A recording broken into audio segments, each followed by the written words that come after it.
The helicopter cut through the Arizona dawn like a knife through silk. Dust rose in violent spirals as the bird descended, transforming the training range into a storm of sand and heat. The SEALs waiting on the tarmac didn't turn away. They never did. 20 years of combat had taught them to face discomfort head-on. But Sergeant Wyatt Kavanaugh wasn't watching the helicopter. He was watching the door. Two men in dark suits emerged first, government types. The kind who never gave their real names and carried credentials that opened every locked room in America. Kavanaugh had seen their breed before.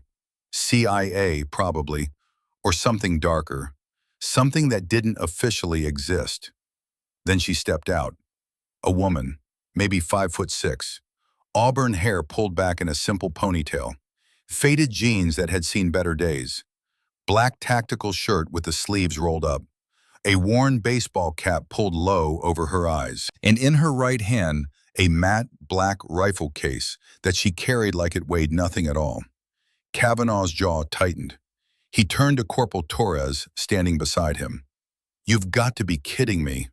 Torres squinted against the dust. "Who is she?" "Don't know. Don't care." Kavanaugh spit into the dirt. "Probably some consultant here to write a report nobody's going to read. Another waste of our time." But even as he said it, something didn't sit right. The way she moved, fluid, purposeful. Not like someone visiting a military base for the first time. Like someone who had been here before. Like someone who belonged. She walked past the security checkpoint without stopping. The guards didn't challenge her, didn't ask for identification, just stepped aside like they'd been ordered to, like she was expected. That wasn't normal. Nothing about this was normal. Colonel Marcus Webb emerged from the command building, his face carved from stone. Kavanaugh had served under Webb for 6 years. 6 years of watching a man who never showed weakness, never showed uncertainty, never showed anything but absolute control. But right now, watching Webb approach this woman, Kavanaugh saw something he'd never seen before. Discomfort. Webb stopped 5 feet from her, didn't extend his hand, didn't smile, just stood there with his arms crossed, looking like a man who'd been ordered to swallow broken glass. "Listen up," Webb's voice cut through the morning air, sharp, military, leaving no room for questions. "This is a specialist. She's here under orders I'm not authorized to discuss." Kavanaugh opened his mouth. Webb's eyes snapped to him like a laser sight. "I'm not finished, Sergeant." Kavanaugh closed his mouth. "You will address her as ma'am.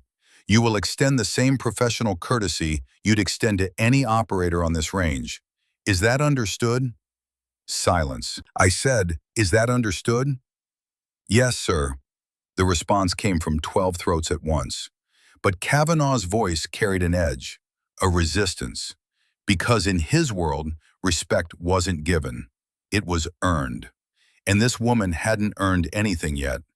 She stood at the edge of the firing line now, set down her rifle case with the kind of precision that suggested military training, removed her sunglasses, and for the first time, Kavanaugh got a clear look at her face. 29 years old, unremarkable features, no makeup, no jewelry, nothing that would catch the eye in a crowd. But her eyes, hazel, sharp, they swept across the range with an intensity that made Kavanaugh's skin crawl.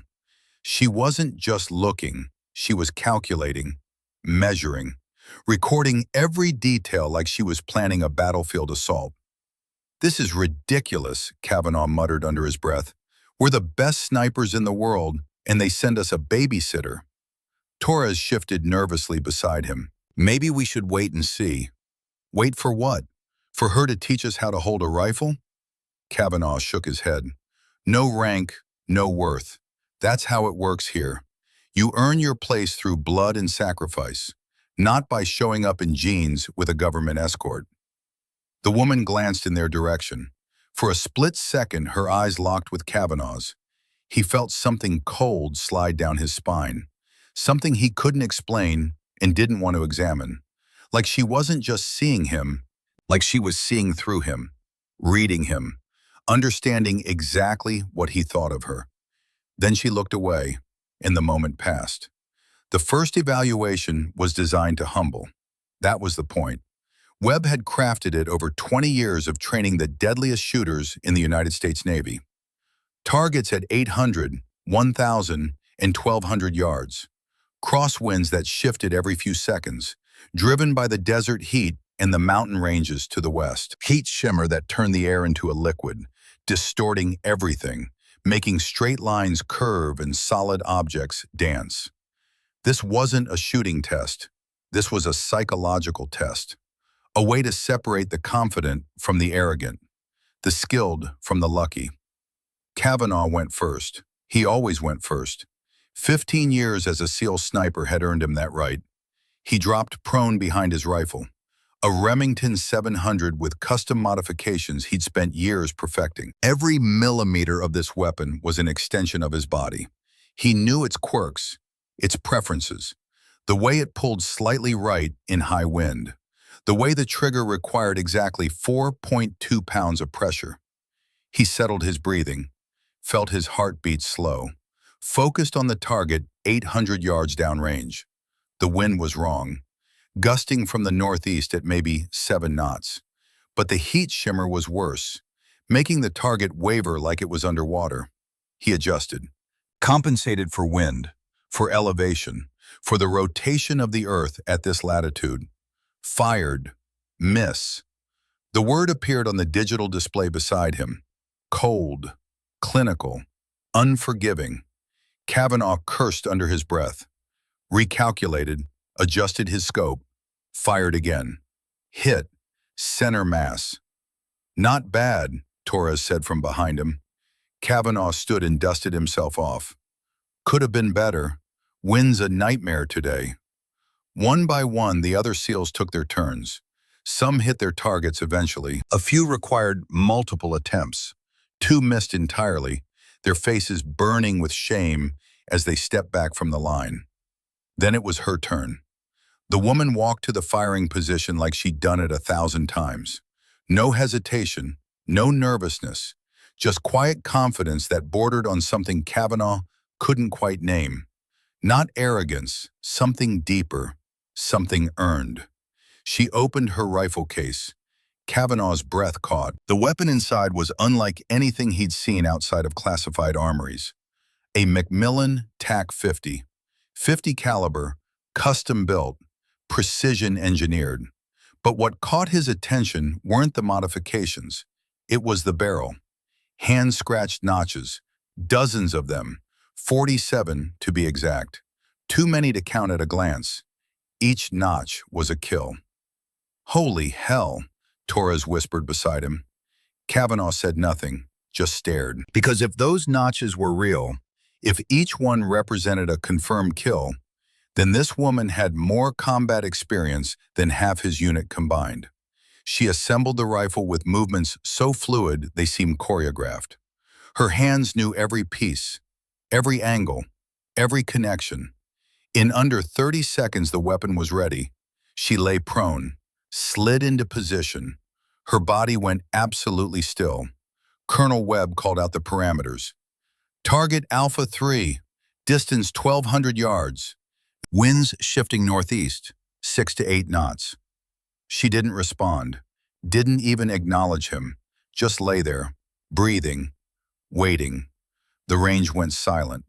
12 Navy SEALs, the best shooters in the United States military, stood watching a woman they dismissed 5 minutes ago prepare to take a shot that had given most of them trouble.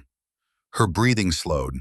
Kavanaugh could see it from 30 feet away, the rise and fall of her back becoming almost imperceptible, like she was entering some kind of meditative state, some place between consciousness and stillness where only the shot mattered. Then something strange happened. She closed her eyes, tilted her head slightly, like she was listening to something only she could hear. The wind shifted. Kavanaugh saw the flag on the far tower change direction, northeast to east, maybe 8 knots now. Her eyes opened. She adjusted. A movement so subtle he almost missed it. A micro-rotation of her shoulders, a slight shift in her hips.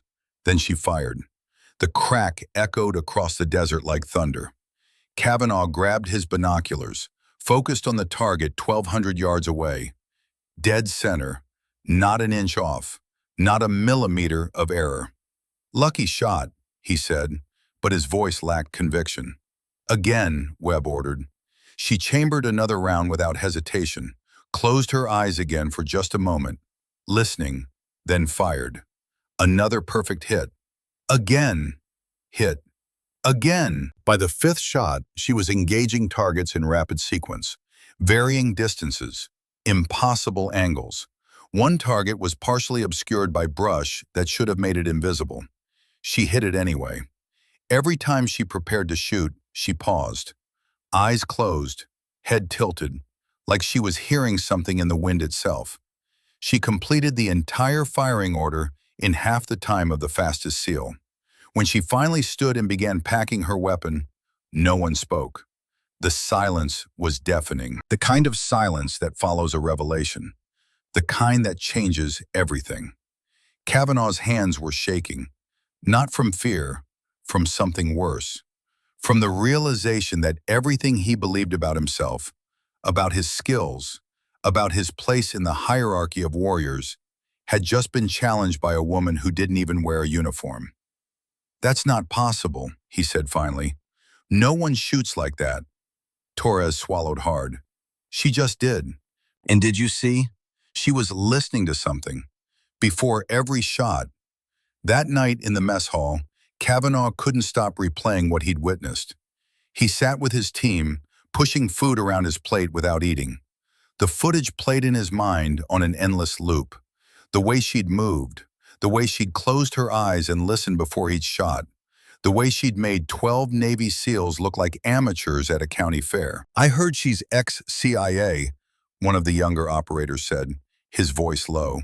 "Black Ops Division, the kind that doesn't officially exist." Another countered. "Word is she trained with Mossad, defected years ago." "You're both wrong," Staff Sergeant Martinez leaned in. "My buddy in intelligence said she doesn't exist. No records, no file, no history. It's like she appeared out of thin air." Kavanaugh slammed his palm on the table. The conversation stopped. Every eye turned to him. "Enough." His voice cut through the speculation like a blade. "I don't care who she is or where she came from. She's a civilian. She hasn't earned the right to be here. A few fancy shots don't make you one of us." He stood abruptly. His chair scraped against the floor with a sound like nails on a chalkboard. "Where are you going?" Torres asked. "To get some answers." He found her in the corner of the hall, sitting alone at a table meant for 8. She wasn't eating. She was cleaning her rifle with slow, deliberate movements. Her focus absolute, like nothing else in the world existed except the weapon in her hands. Kavanaugh approached without invitation, sat down across from her. She didn't look up. "You ex-military?" he asked. "Nothing." "I'm asking you a question." Still nothing. Just the steady rhythm of her hands on the rifle barrel. Methodical. Practiced. The movements of someone who had cleaned this weapon 10,000 times. Kavanaugh felt heat rising in his chest. "Look, I don't know what strings you pulled to get through that gate, but respect is earned here, not given. You understand?" The woman's hands paused on the rifle barrel. "Respect," she repeated the word quietly. Not a question, just an acknowledgement that she'd heard him. "That's right," Kavanaugh leaned forward. "You think a few impressive shots make you one of us? You haven't bled with us, haven't lost brothers, haven't earned a damn thing." Slowly, she looked up. Her hazel eyes met his, and Kavanaugh felt that cold sensation again, like she was looking through him rather than at him, seeing things he kept hidden, even from himself. "You're right," she said. Her voice was low, even, controlled. "I haven't earned your respect." Kavanaugh blinked. He hadn't expected agreement.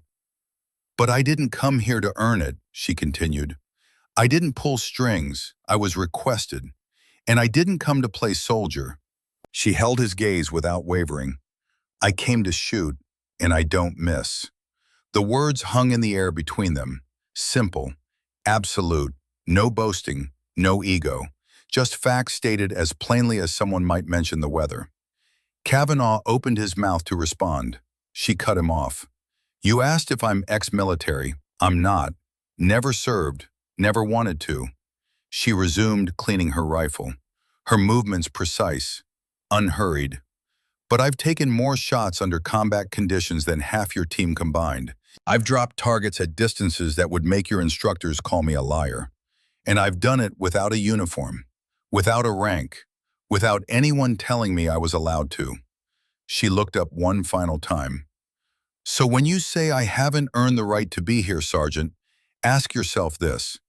What exactly do you think gives you that right? The patch on your shoulder or the bullet in the chamber?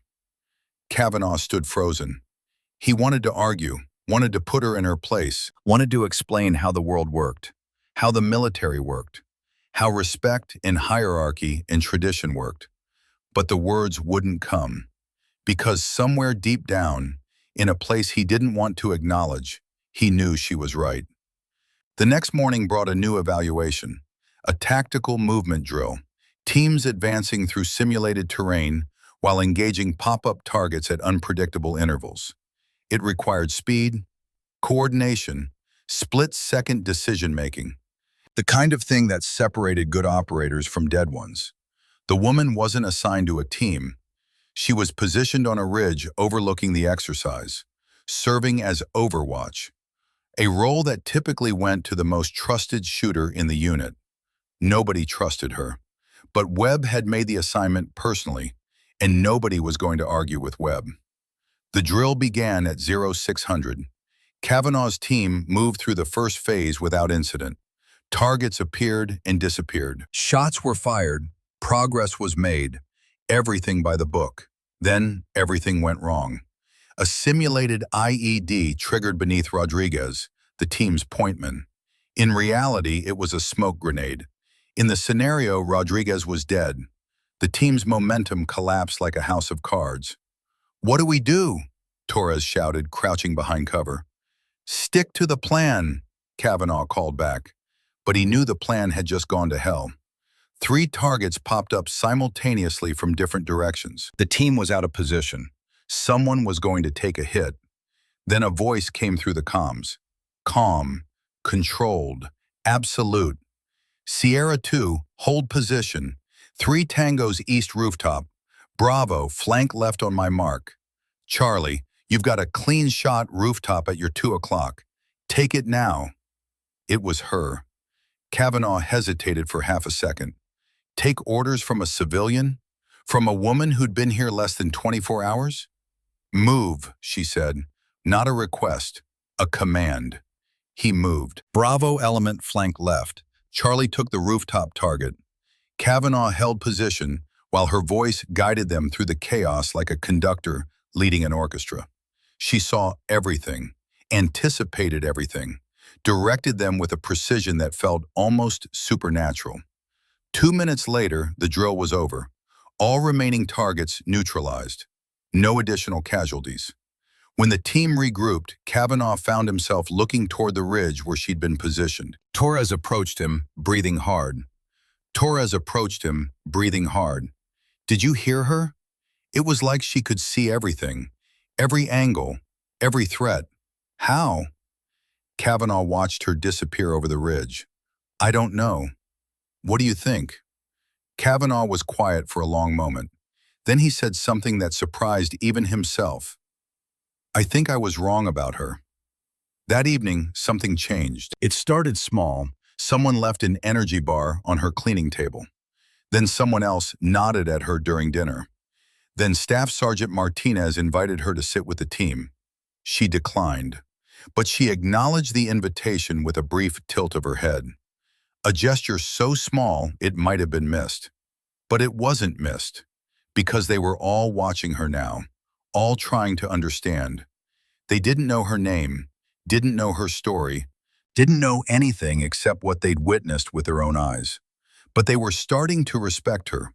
And for men like Kavanaugh, men who'd built their identities on being the best, on being the standard against which others were measured, That was harder to accept than any failure on the range. He found himself sitting alone later that night, thinking about everything that had happened. He'd been in the Navy for 15 years, had served in some of the most dangerous places on Earth, had earned every commendation, every promotion, every ounce of respect through blood and sacrifice. And in 2 days, a woman with no rank had made him question everything he thought he knew about what it meant to be a warrior. His phone buzzed, a message from command. He read it twice to make sure he understood. Then he went looking for Colonel Webb. "Sir, is this accurate?" Webb looked at the message on Kavanaugh's phone, nodded slowly. "Just came through an hour ago. We're deploying to Afghanistan. Reconnaissance mission in the Hindu Kush. High-value target. Details are classified, but I can tell you it's going to be dangerous." Webb paused. Let the weight of those words sink in. Very dangerous. Kavanaugh's stomach dropped. "And her?" Webb's expression was unreadable. "She's coming with you." "Sir, with all due respect." "Your respect is noted, Sergeant, and disregarded." Webb stepped closer. "I've seen her file, what little of it exists. She's not here because someone wanted to make a point. She's here because when this mission goes sideways, and it will, you're going to need someone who can do things the rest of you can't." "Like what?" Webb held his gaze for a long moment. "Like save your lives."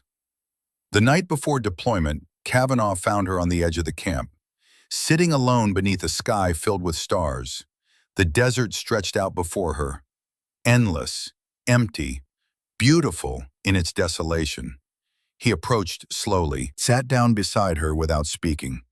For a long time, neither of them said anything, just sat there under the stars, two warriors on the eve of battle, connected by nothing except the knowledge that tomorrow might be their last day alive. Finally, he broke the silence. "I owe you an apology."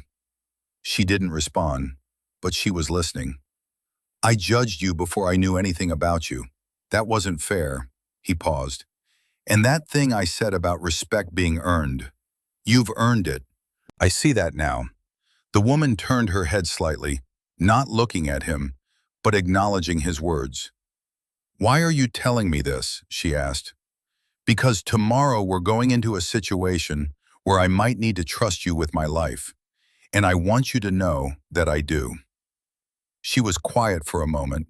Then she said, "I don't need your trust, Sergeant, but I appreciate you offering it." "Can I ask you something?" "You can ask." "Why are you doing this? You're not military. You could walk away any time. So why put yourself in harm's way for people you don't even know?"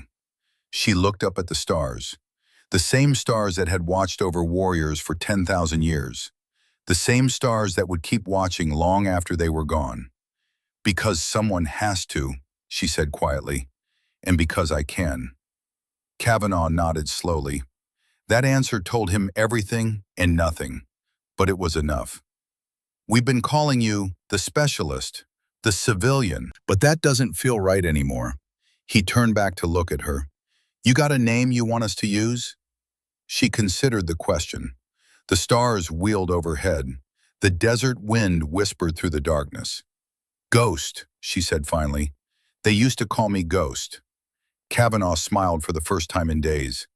"Ghost it is." He walked away, leaving her alone with the stars and the silence. Tomorrow they would fly into a war zone. Tomorrow everything would change. Tomorrow some of them might die. But tonight, for the first time since she'd arrived, Kavanaugh felt something he hadn't expected to feel. Hope. The briefing was held at 0400 in a windowless room deep within the compound. 12 SEALs sat in folding chairs, their faces grim and focused. Ghost stood at the back, arms crossed, expression unreadable. Lieutenant Commander Garrett Thorne stepped to the front, tall, hard-eyed, a man with a reputation for keeping his people alive against impossible odds. He'd led 47 combat missions in 15 years, lost only 3 men. That kind of record didn't come from luck. It came from being smarter, faster, and more ruthless than everyone trying to kill you. "Listen up," he said, his voice cut through the morning like a blade. Intel has identified a high-value Taliban courier moving through the Hindu Kush Mountains. Our mission is capture, not kill. We need him alive. He clicked a button. A map appeared on the screen behind him. The target will be passing through a remote village here, he pointed, protected by local militia fighters and, according to our sources, foreign mercenaries, professional contractors with advanced training. Some of them may be former special forces from hostile nations. A murmur ran through the room. Expected resistance is heavy, Thorne continued. Drone support is limited due to weather conditions. Communications may be unreliable. We'll be operating largely on our own. Someone raised a hand. What about air support? Delayed. If things go wrong, we handle it ourselves. Thorne's eyes swept across the room, landed on Ghost standing in the shadows. Our overwatch will be provided by a specialist. He chose his words carefully. She'll be positioned on the North Ridge with eyes on the village. Rules of engagement are hostile, confirmed only. Kavanaugh spoke up. Sir, is she cleared for combat operations? Thorne's jaw tightened. She's cleared. With respect, sir, she's not military. What happens if... If what, Sergeant? Thorne's voice was sharp enough to cut steel. I've seen her shoot. Have you? Kavanaugh fell silent. That's what I thought. Thorne looked at Ghost. You have anything to add? She stepped forward. The room seemed to contract around her. 20 elite warriors, men who had seen and done things that would break most human beings, all watching this woman who stood maybe 5'6" and weighed 132 pounds. I'll be positioned on the North Ridge by dawn, she said. Her voice was quiet, but it carried. I'll have eyes on every approach to the village. Anyone who threatens this team will be eliminated. And if you miss? Someone asked from the back. Ghost didn't smile, didn't flinch, didn't show any emotion at all. I don't miss. But as the words left her mouth, something flickered behind her eyes. A memory she'd spent 22 months trying to bury. Later, alone in the equipment room, Ghost reviewed the mission file on her encrypted tablet. The Hindu Kush operation. Standard reconnaissance. Nothing she hadn't done before. Her finger hovered over a different file. Red text. Classified. Operation Sandstorm Echo. 22 months ago. She didn't open it. She didn't need to. She remembered every second. A valley at night. A thermal signature moving through the darkness. Her voice over comms. Target acquired. Wait, something's wrong. Movement pattern is off. Request hold. Command's voice, sharp and impatient. Negative. Intel is solid. Execute. Now. Sir, I need 30 seconds to confirm. You have your orders. Execute. Her breathing had quickened, every instinct screaming that something was wrong. But orders were orders. She had squeezed the trigger. The crack of the rifle. 1 second of silence, then the radio erupting in chaos. Friendly fire! Friendly fire! Marine down! We have a Marine down! And a young man's voice, breaking, screaming a name over and over. Ethan! No! Ethan! Somebody help him! Ethan! Private Ethan Ashford, 23 years old, shot through the heart at 800 yards, killed instantly by a bullet he never saw coming. Her bullet. Ghost closed the tablet. Her hands weren't shaking. They never shook. But her jaw was clenched so tight it hurt. Not again, she whispered to the empty room. Please, not this time. She didn't know that somewhere, 1,400 miles away, a man named Brennan Ashford was cleaning a rifle identical to hers. Didn't know he'd been waiting 22 months for this moment. Didn't know that 4 people would die because of what she'd done that night in the valley. Not yet. The helicopter lifted off at 0530, carrying 12 SEALs and 1 woman toward a mission that would change everything. Ghost sat alone at the back of the aircraft, her rifle case on her lap. The SEALs around her spoke in low voices, running through checklists, checking equipment, preparing for what lay ahead. She wasn't nervous, wasn't excited. She was simply present, like a weapon waiting to be fired. Kavanaugh watched her from across the cabin. She hadn't moved in 20 minutes, just sat there with her eyes half closed, breathing slowly, like she was meditating or praying or doing something else entirely that he couldn't understand. Lieutenant Commander Thorne moved through the helicopter, sat down beside her. "First time in a combat zone?" he asked. She didn't look at him. "No." "Where have you operated before?" "Places that don't exist on maps." Thorne studied her profile, the sharp line of her jaw, the way her hands rested on the rifle case with absolute stillness. No fidgeting, no nervous energy, just perfect control. "You know," he said, "I've been doing this for 15 years, led dozens of missions, lost more friends than I can count." He paused. "But I've never worked with someone like you." "Someone female?" "Someone who doesn't seem to care whether she comes back." For the first time, Ghost turned to look at him. Really look at him. Her hazel eyes met his with an intensity that made him want to look away. But he didn't. Because men like Thorne didn't look away from anything. "I care," she said quietly. "I just don't fear." "Everyone fears something." "Do they?" She held his gaze. "What do you fear, Commander?" Thorne was silent for a moment. Then he said, "Failing my men." Ghost nodded slowly, like she understood something he hadn't said. "Then we have something in common." The helicopter banked hard. The mountains of Afghanistan rose up beneath them like the teeth of giants. Ancient, hostile, indifferent to the lives of men who thought they could conquer them. They landed in darkness. Ghost moved without speaking, scaling the jagged ridge with a speed and precision that surprised even the SEALs watching her go. No rope, no assistance, just her and the mountain and the rifle on her back. By the time the sun crested the peaks, she was in position, buried beneath a rocky ledge, invisible to anyone below. Her scope sweeping across the valley like the eye of God. She saw everything. The village with its narrow streets and clay buildings. The young lookouts carrying rusted weapons, barely old enough to shave. The path the SEALs would take. Every rock, every shadow, every place where death might be waiting. Her earpiece crackled. "Ghost, this is Sierra Lead. We're beginning our approach." "Copy," she replied. Her voice was steady, calm, like she was commenting on the weather. "I have eyes on village, active. Multiple lookouts on rooftops. No sign of the target yet." "Roger, keep us posted." She watched the team move through the terrain. 12 shadows sliding between rocks and scrub brush, invisible to everyone except her.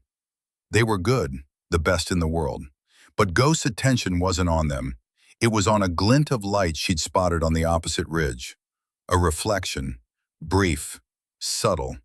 Most people would have missed it, but Ghost wasn't most people. She'd spent half her life learning to see what others couldn't, to notice the things that didn't belong, the things that meant death.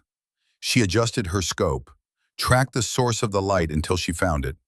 An enemy sniper, buried in the rocks, professional equipment, professional concealment. This wasn't some militia fighter with a hunting rifle. This was a trained killer, and he was waiting. Ghost's finger moved to the trigger. Distance 847 yards. Wind 7 knots northeast. Elevation 3 clicks down. She closed her eyes for just a moment. Listened. The wind sang at 42 hertz. Steady. Clean. Her grandfather's training burned into her muscle memory. She breathed in, felt her heartbeat slow to something barely above death, felt the world narrow to a single point, a single purpose. The enemy sniper shifted, bringing his own rifle to bear on the advancing SEALs below. She breathed out and fired. 847 yards away, the enemy sniper's head snapped back. His rifle fell from lifeless hands. He was dead before his body hit the ground. One shot, one kill. Sierra Lead, hostile sniper eliminated. North Ridge is clear. There was a pause on the line, then Thorne's voice. "Copy. Good shooting." Good shooting. like she'd hit a target at the range, like she hadn't just ended a human life from nearly half a mile away in conditions that would make most snipers think twice. But Ghost's face showed nothing. No satisfaction, no regret. Just the same blank expression she'd worn since the moment she arrived. She chambered another round without emotion. Her scope swept the valley one more time. Every shadow, every movement. Because in the Hindu Kush, death came from the places you stopped watching. The village erupted before she could take another breath. Gunfire crackled from 3 directions at once. Shouts in Pashto echoed off the clay walls. The SEALs dove for cover as bullets kicked up dirt around their boots. Contact! Multiple shooters! East side, west rooftop, south alley. Thorne's voice cut through the chaos on the comms. Calm. Measured. The voice of a man who had been here before. Who would be here again. Who knew that panic killed faster than bullets. Ghost swept her scope across the kill zone. Her heart rate didn't change. Her breathing stayed steady. This was what she was built for. This was the only time she felt truly alive. Sierra lead, I count 7 hostiles. 3 on the east rooftop, 2 in the south alley, 2 more moving behind the blue building. Can you take them? Already on it. She fired. The first hostile dropped mid-stride. A red mist where his head had been. The second spun and fell before he could raise his weapon. The third tried to run. He didn't make it 2 steps. 3 down. South alley clear. Below her, the SEALs pushed forward. Kavanaugh led the charge, his rifle up, his movements sharp. The training had taken over. Fear was a luxury none of them could afford. A machine gun opened up from the west rooftop. The heavy rattle of a PKM. 7.62 millimeter rounds chewing through stone and dirt. Torres went down. Man down! Torres is hit! Ghost's scope found the machine gunner instantly. He was young, maybe 20, his face twisted with adrenaline and hate. His finger was squeezing the trigger again, about to send another burst into the SEALs below. She didn't hesitate. The bullet caught him in the chest. He collapsed backward, the machine gun falling silent. West rooftop clear. Torres, what's your status? Static. Then Kavanaugh's voice. He's alive. Took one in the vest. Wind knocked out of him. Ghost exhaled slowly. 1 crisis averted. 100 more waiting. The team pushed deeper into the village.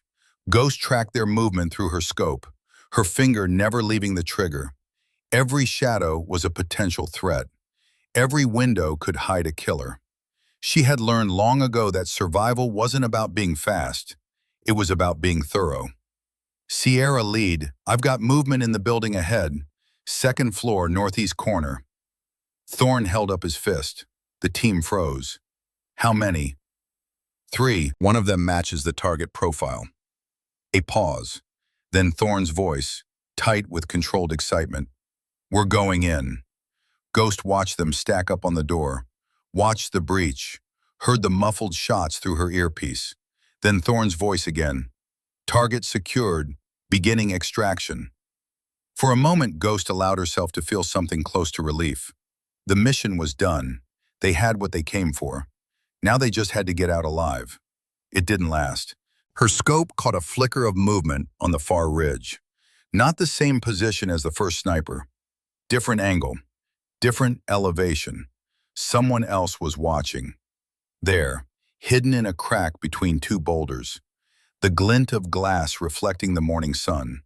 Only visible for a fraction of a second, but it was enough. Another sniper. And this one wasn't Taliban. The equipment was Western. High-end optics. Suppressed rifle. The kind of gear that cost more than most soldiers made in a year. A professional. A mercenary. Ghost's blood ran cold. She pulled out her rangefinder, aimed at the distant position.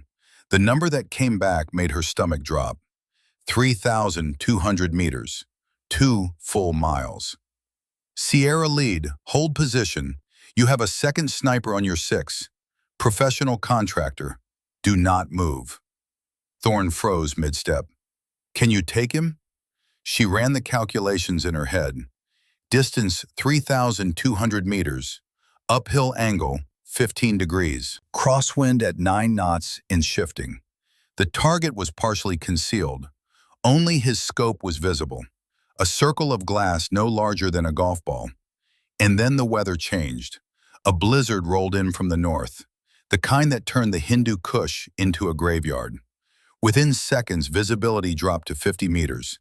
Temperature plummeted to -30 Celsius. Winds screamed at 70 kilometers per hour, gusting in unpredictable bursts that could push a bullet 10 feet off course. Ghost, we're in a whiteout. Can you still see the target? She could barely see her own hands. The cold was already seeping into her bones, making her muscles scream. But through the scope, in the brief moments when the snow cleared, she could still make out that tiny circle of glass. 3 inches wide, 2 miles away, in a blizzard that was trying to kill them all. I have him, she said, her voice steady despite the cold. But Commander, this is the most difficult shot I've ever attempted. Distance is double anything I've done in combat. Weather is impossible. Target is... A red dot appeared on Thorne's chest, visible even through the falling snow. A laser sight. The mercenary had him. Ghost, Thorne's voice cut through. I trust you.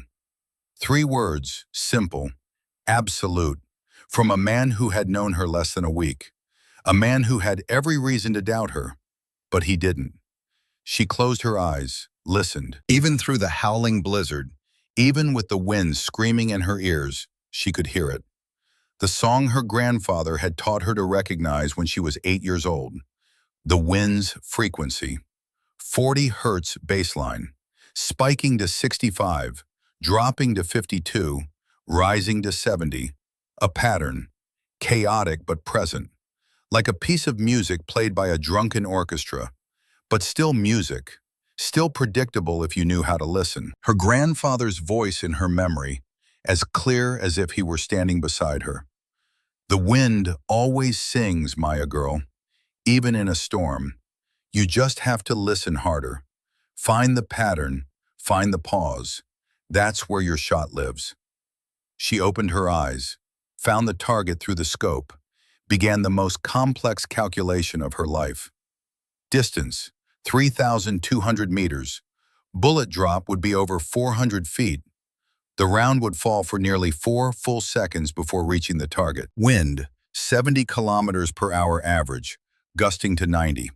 At this distance, the wind could push the bullet 15 feet off course, but the gusts came in waves, 40 hertz, then 65, then 52, then back to 40, an 11-second cycle, which meant there was a window, a brief moment when the wind dropped to 40 hertz, steady, predictable. Temperature, -30 Celsius. The cold made the air denser, changed the bullet's trajectory, slowed its velocity. She had to adjust her aim even higher to compensate. Target size, 3 inches. A scope lens, at 2 miles. In a blizzard, with her own body temperature dropping by the seconds, her fingers going numb, her breath freezing in her lungs. This wasn't a difficult shot. This was an impossible shot. And she had maybe 10 seconds to make it before hypothermia set in, before her muscles stopped responding, before the mercenary squeezed his trigger and ended Thorne's life. Ghost? Thorne's voice. If you can't take the shot, we'll find another way. No, she adjusted her scope, made her final calculations. There is no other way. If you move, he shoots. If you stay, he shoots. The only way you survive is if I shoot first. Silence on the line. She waited, counting, listening to the wind. 70 hertz, too high. 62, still too high. 55, getting closer. 48, almost. 40, now. She fired. The rifle kicked against her shoulder hard enough to bruise. The sound was swallowed by the blizzard almost instantly. The bullet left the barrel at 2,800 feet per second. Climbing, rising through the falling snow, fighting gravity with every inch. 1 second. The bullet reached its apex, began to fall. 2 seconds.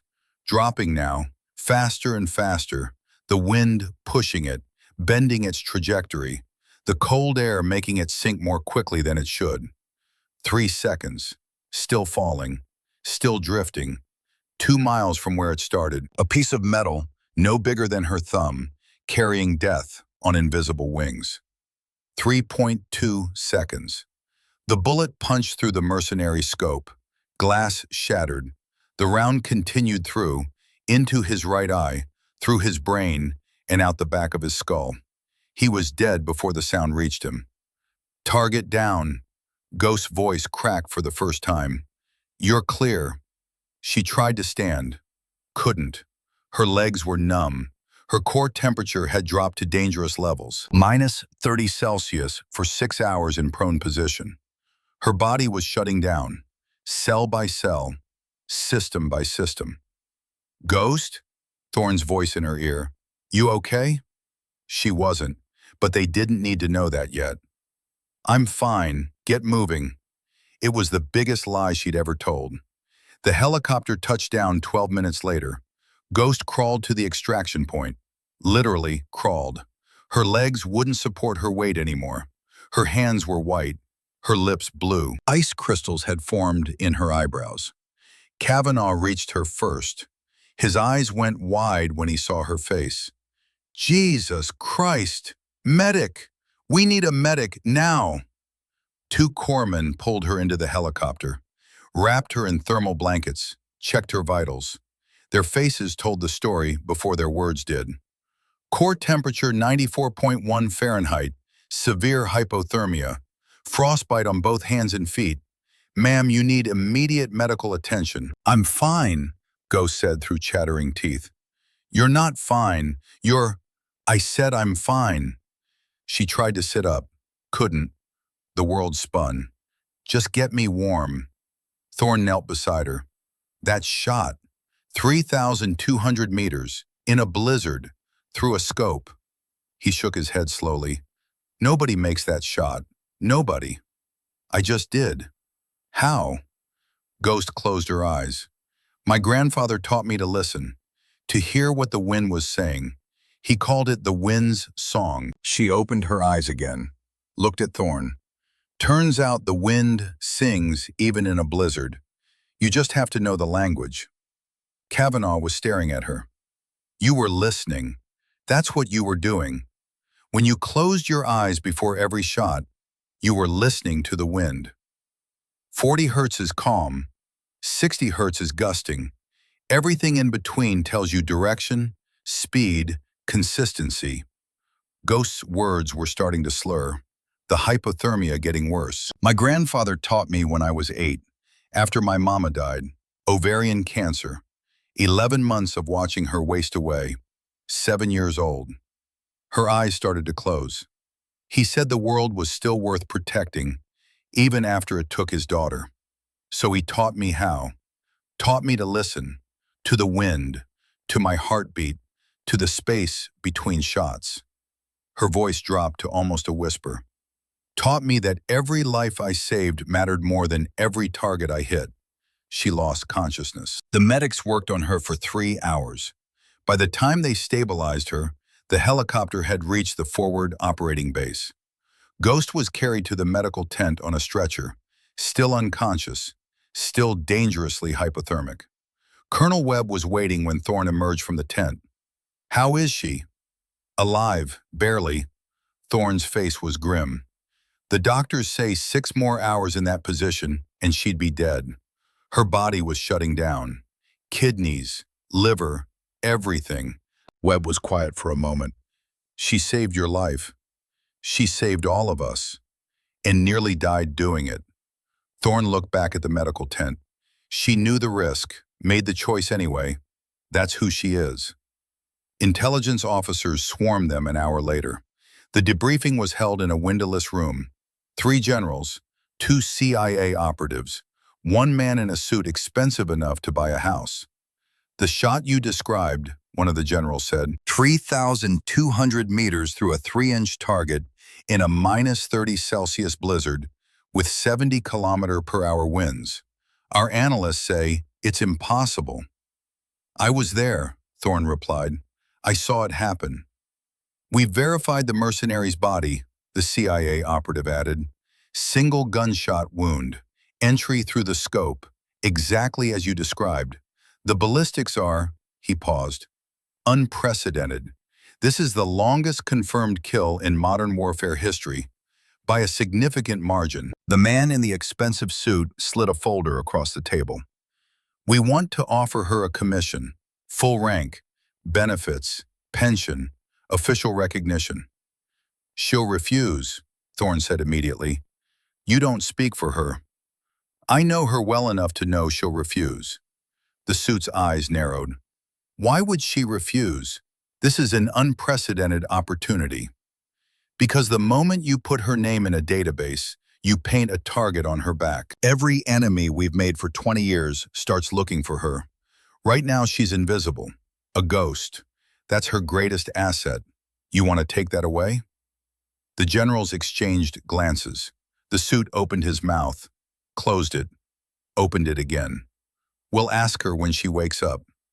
You do that, Thorne said, but I'm telling you now what her answer will be. Ghost woke up 3 days later.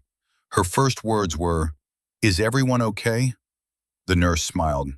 "Everyone's fine, ma'am, thanks to you." Ghost tried to sit up. Pain shot through her entire body.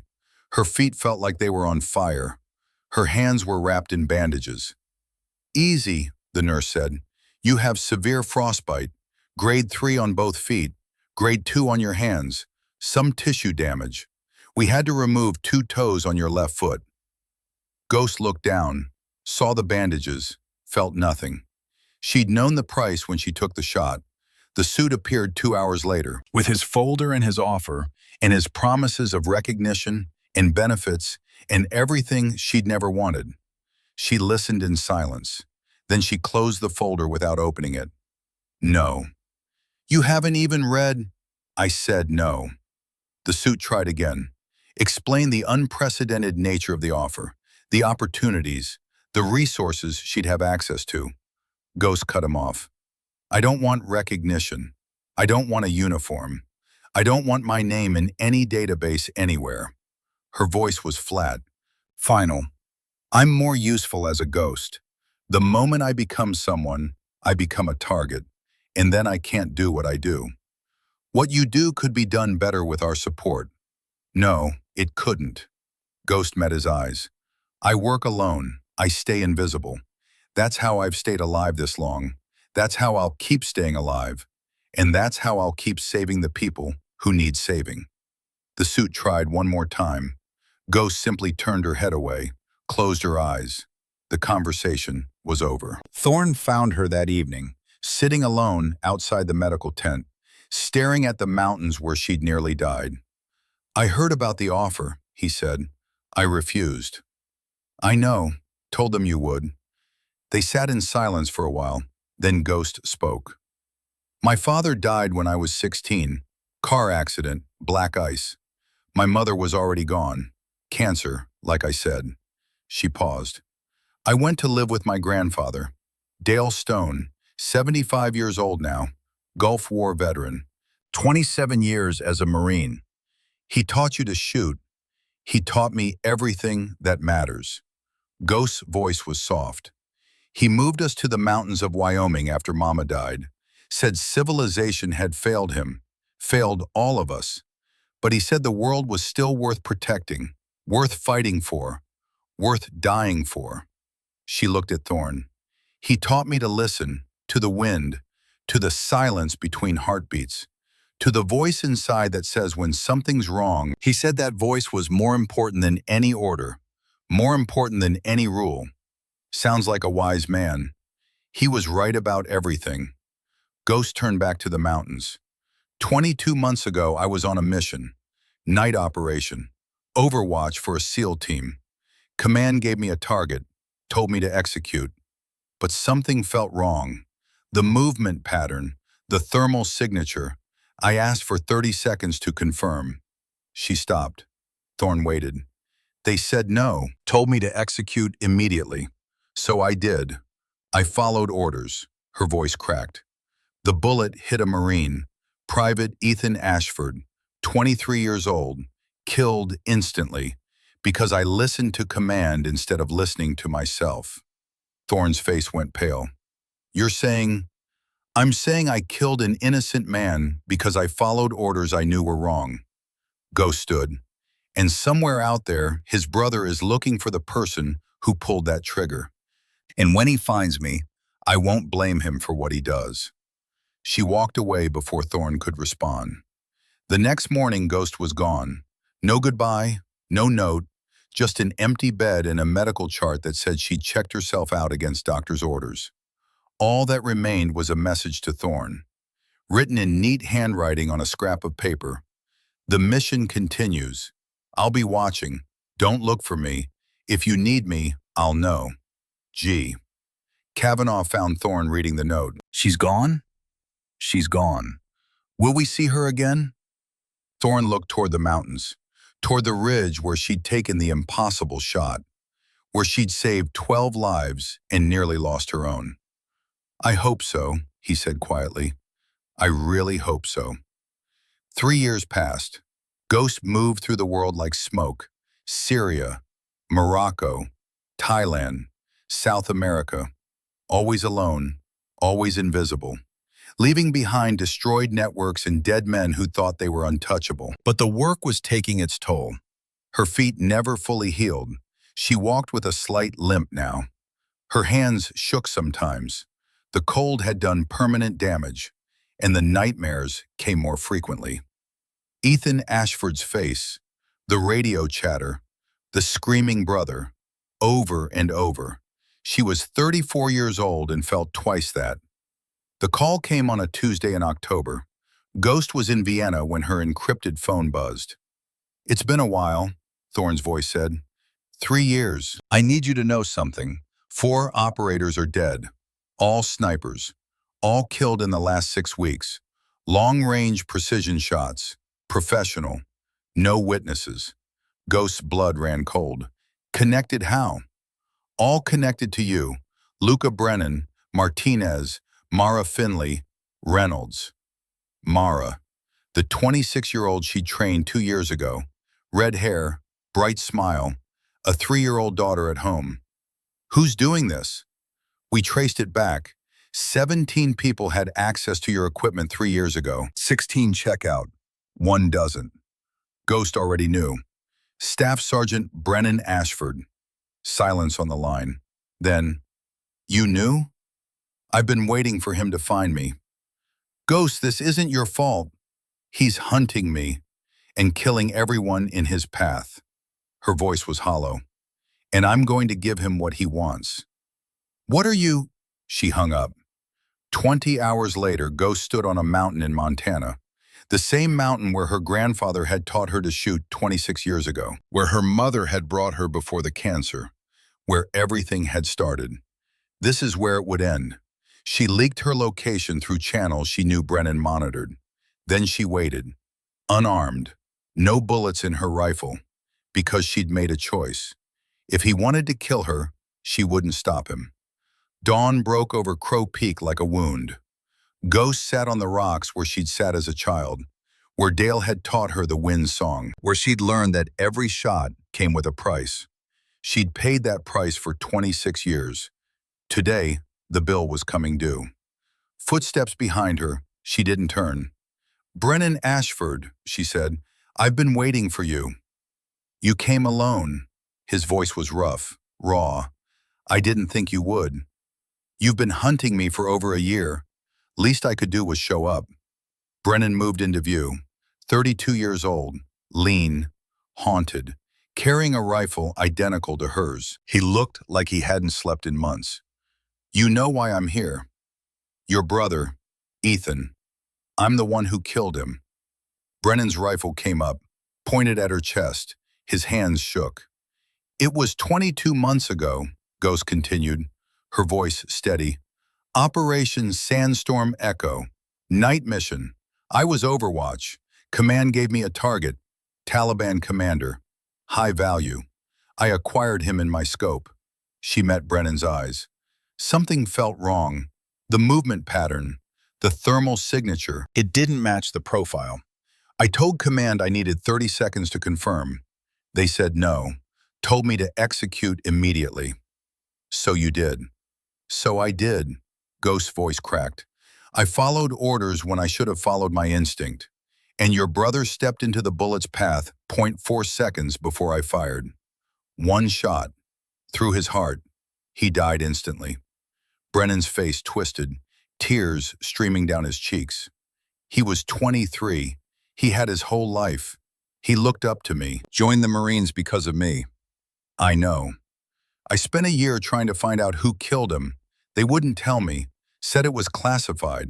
So I started digging, found your equipment during an inspection, recognized the modifications, the scope configuration, spent 6 months building a rifle just like it.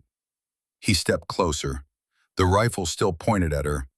Then I started hunting, killed 4 people, good people, people you cared about, people who had families, who had children. His voice broke. I became exactly what I hated, all to get to you. Ghost spread her arms wide. I'm here. I'm unarmed. I came to give you what you need. What I need?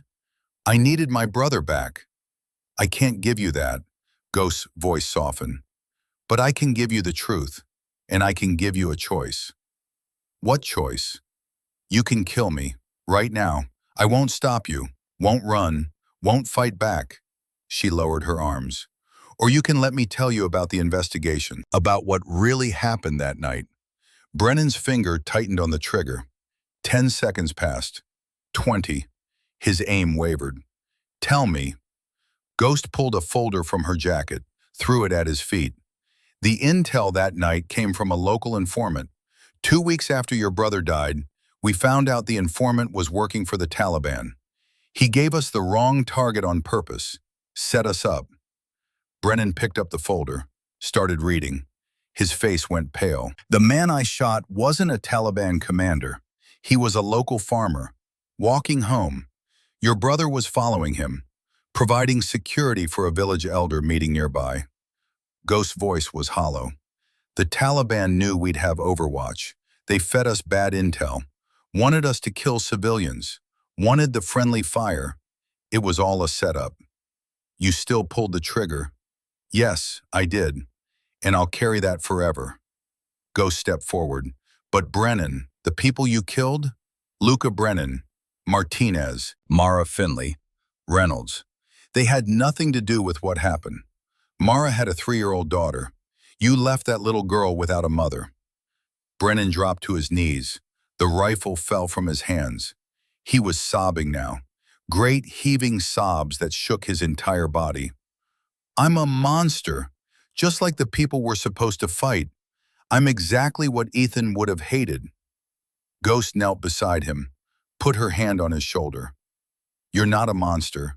You're a brother who loved his brother, who couldn't save him, who needed someone to blame. She paused. I understand, because I blame myself every single day. How do you live with it? Some days I don't. Some days the weight is so heavy, I can barely breathe. Ghost's voice dropped. But then I remember the people I've saved, the mothers and fathers and brothers and sisters who went home because I was watching. And I think maybe that balances the scales. Maybe that's enough to keep going one more day. They sat together in silence. 2 broken people on a mountain. 2 warriors who'd lost their way. Finally, Brennan spoke. What happens now? Now we go back. You face justice for what you've done, and I testify on your behalf. Tell them the truth, all of it. Why would you do that? Ghost stood, extended her hand. Because everyone deserves a chance at redemption, even people like us. Brennan stared at her hand for a long moment. Then he took it. They descended the mountain together. Below them, Thorne and Kavanaugh waited with a medical team. They'd tracked Ghost's location, come prepared to extract her body. Instead, they found 2 people walking side by side. 4 months later, Brennan Ashford stood in a military courtroom, pleaded guilty to 4 counts of murder, received a sentence of 20 years with parole eligibility after 12. As he was led away, he looked at Ghost sitting in the gallery. "Thank you," he mouthed, "for not running." Ghost nodded. Then she walked out into the sunlight. But the reckoning wasn't over. 2 weeks after the trial, Ghost collapsed during a training exercise. Emergency room, ambulance sirens, doctors with grim faces. Thorne and Kavanaugh stood in the ICU hallway while a trauma surgeon explained. Her kidneys are failing, acute renal failure. Creatinine levels are 4.8. Normal is under 1.2. The surgeon showed them lab results. She also has severe rhabdomyolysis, muscle tissue breakdown. CK levels are 52,000. Normal is under 200. Her muscles literally destroyed themselves. When? Thorne asked. The damage started 3 years ago. Afghanistan, that shot in the blizzard. 6 hours in -30 Celsius weather. Her body went into survival mode, shut down non-essential functions. Kidneys took permanent damage. She's been operating on 60% kidney function since then. The surgeon's face was grave. If that mission had lasted 6 more hours, she'd be dead. As it is, she'll need dialysis, medication. She'll never operate in extreme conditions again. Will she recover? Physically? Maybe, but the damage is permanent, and there's more. The surgeon showed them Ghost's feet. Severe frostbite scars, missing toes. She's been in chronic pain for 3 years, never said a word to anyone. Thorne sat down heavily. She saved my life, our lives, and we never knew she was paying for it. Ghost woke up a week later. The first thing she saw was Kavanaugh sitting beside her bed. "Hey," he said, "you're awake. Everyone okay?" "Everyone's fine. You're the one we're worried about." Ghost tried to sit up. Pain shot through her body. "I'm fine." "You're not fine. Doctors say you almost died, that you've been dying slowly for 3 years. Kavanaugh's voice was tight. "Why didn't you tell anyone?" "Because the job isn't about being okay. The job is making sure the right people go home." "Ghost, I need to get up. I have training too." "You're done training for a while." Kavanaugh stood. "Doctor's orders. You need rest, recovery, time." "I don't have time." "Then make time." His voice softened. "Please." The door opened. Kavanaugh's wife Rebecca entered, carrying a bundle wrapped in pink blankets. "Sorry to interrupt," she said, "but someone wanted to meet you." She placed the bundle in Ghost's arms. A baby, 4 months old, tiny, perfect. "This is Maya Rose Kavanaugh," Rebecca said. "Born last November. We named her after you." Ghost stared at the baby, at the tiny face, the small hands, the eyes that looked up at her with absolute trust. "You named her after me?" "After you and Mara Finley," Kavanaugh said, "because you both taught me what real strength looks like." He pulled out a leather notebook, showed her the header on every page. "Check your assumptions. MRK. I write this every morning before I train anyone. Maya Rose Kavanaugh. A reminder that I was wrong about you. A reminder to be better." He paused. "Because of you." Ghost broke down crying. The first time in years. Great heaving sobs that shook her entire body. Rebecca took the baby. Kavanaugh held Ghost while she cried. "I don't deserve this," Ghost whispered. "I killed Ethan. I failed Mara. I'm failing everyone." "You're human," Kavanaugh said. "You made mistakes. But you're also the reason I'm alive to hold my daughter. The reason Thorne lived. The reason hundreds of people are alive." He held her shoulders. "You don't get to give up. Not after everything. You taught me that worth isn't about rank. It's about showing up. So show up." 6 months passed. Physical therapy, dialysis, medication. Slowly, Ghost began to heal. Not completely, never completely, but enough. Dale Stone visited every week. 75 years old now, white beard, walking with a cane from an old Gulf War injury. "Your mama would be proud, Maya girl," he said one afternoon. Ghost looked at him. Mama died when I was 7. She never saw who I became. She saw your heart. That's all that mattered to her. And your heart's still good, even if it's bruised. I can't shoot like I used to, Grandpa. Hands shake, feet are numb.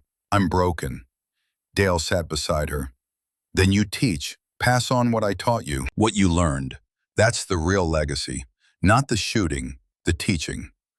Ghost considered his words. Teaching. Passing on the knowledge. Creating something instead of destroying. Maybe that was the answer. October brought an offer. Colonel Webb appeared at her apartment. We want you to come back, not as an operator, as an instructor, training facility in Virginia, teaching the next generation. Ghost looked at her hands, the scars, the slight tremor. I'm not what I was. No, you're something better. You're someone who understands the cost, who can teach them not just how to shoot, but when to shoot, and more importantly, when not to.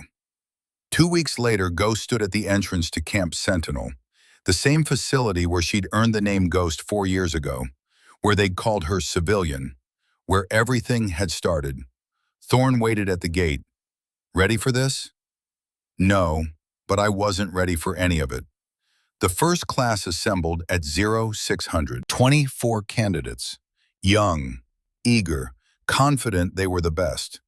Ghost stood before them, 30 years old now, walking with a slight limp, hands that occasionally trembled, but her eyes were still sharp, still clear. My name is Maya Stone. Some of you know me by another name. That name stays outside these gates. She paused. I'm not here to impress you with stories. I'm not here to tell you I'm better than you. I'm here to teach you one thing: how to listen before you shoot. A young sergeant raised his hand, cocky smile. Ma'am, is it true you made a 3,000-meter shot in a blizzard? Ghost stared at him. What's your name? Sergeant David Mercer, ma'am. Mercer, if I said yes, would that make you hear the wind better? Would it make you more patient? Would it teach you when not to pull the trigger? Mercer's smile faded. No, ma'am. Then it doesn't matter. Ghost walked closer. What matters is this. When your teammate's life depends on your next breath, can you hear what the world is telling you? Or are you too busy being impressed with yourself? The room went silent. Over the next 12 weeks, I'm going to teach you to listen. To the wind, to your heartbeat, to the voice inside that says when something's wrong. Her voice hardened. Shooting is 20% trigger pull, 80% patience. And the most important shot you'll ever take is the one you don't take at all. The training was brutal. Long marches, short sleep, impossible shots in impossible conditions. 6 candidates washed out in 2 weeks. 4 more quit by week 4. 18 remained. Week 5 brought a breakthrough. Sergeant Bryn Holloway, 24 years old, struggling with wind reading. I can't do this, she said, frustrated, exhausted. Ghost sat beside her. Close your eyes. Ma'am, Close them. Holloway obeyed. What do you hear? Wind, voices, equipment. Listen deeper.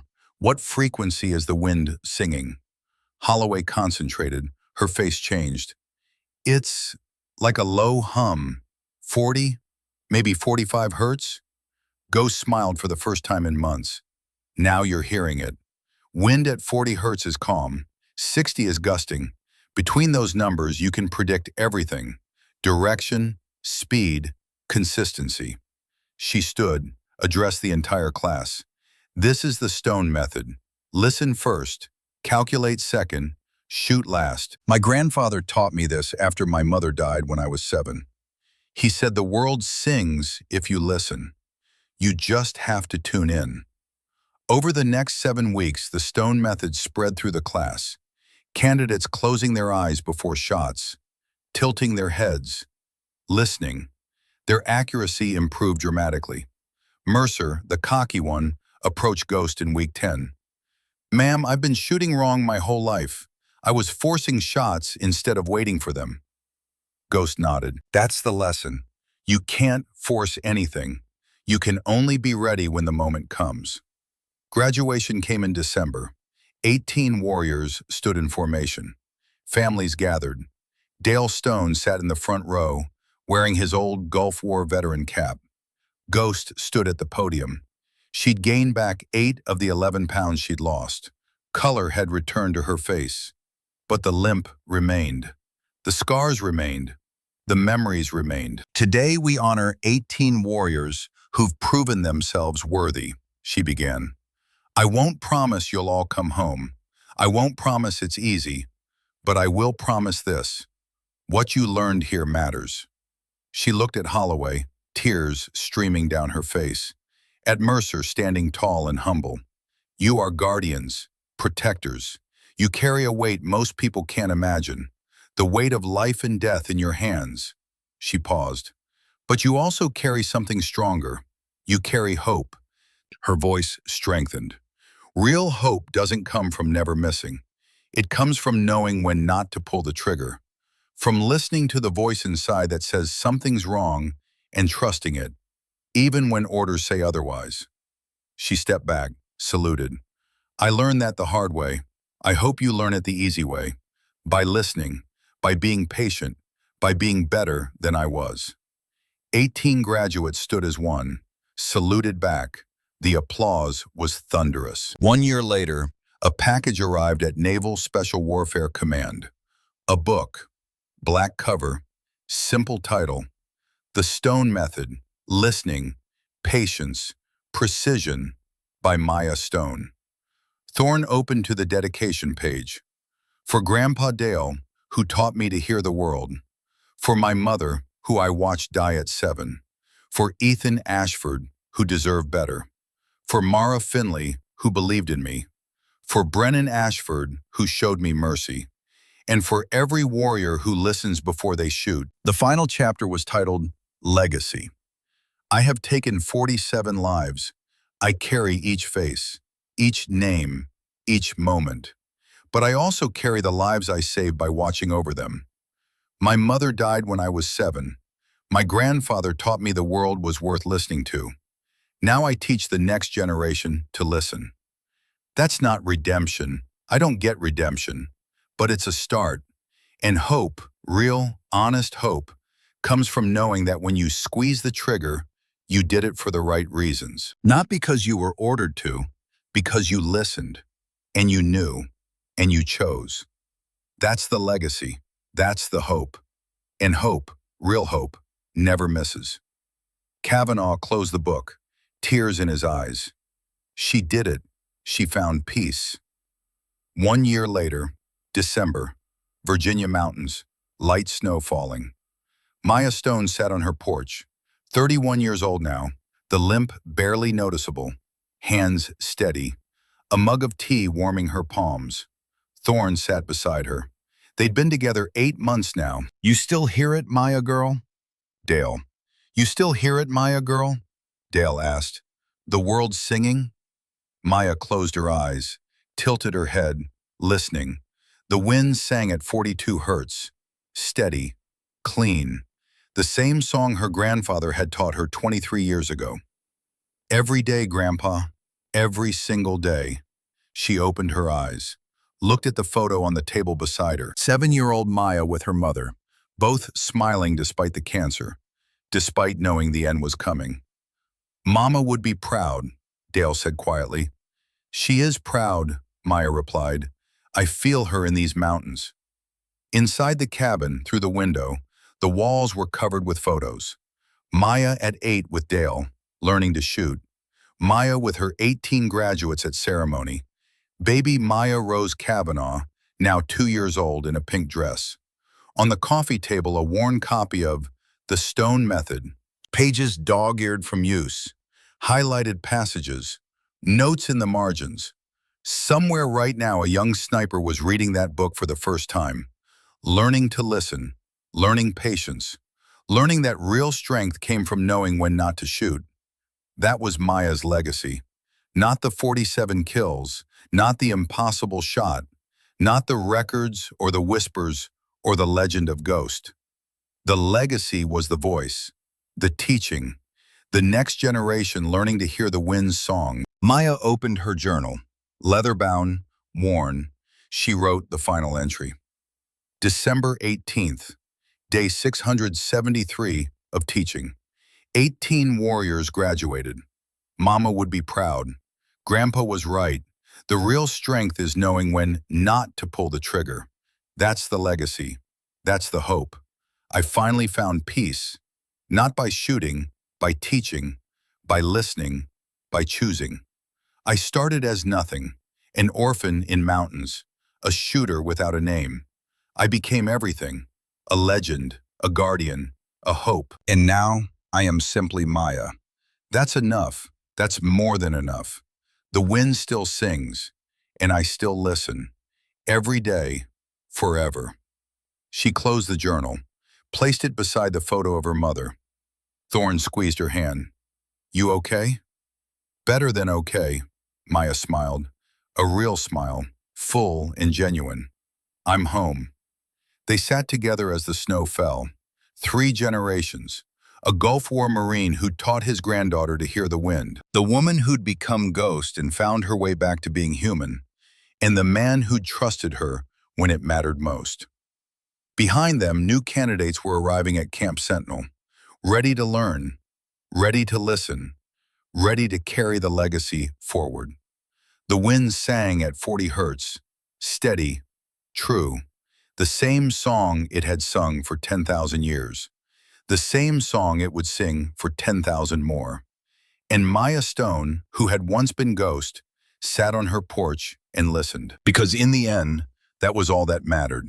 Listening, learning, teaching, choosing, and knowing that hope, real hope, never missed. Not once, not ever.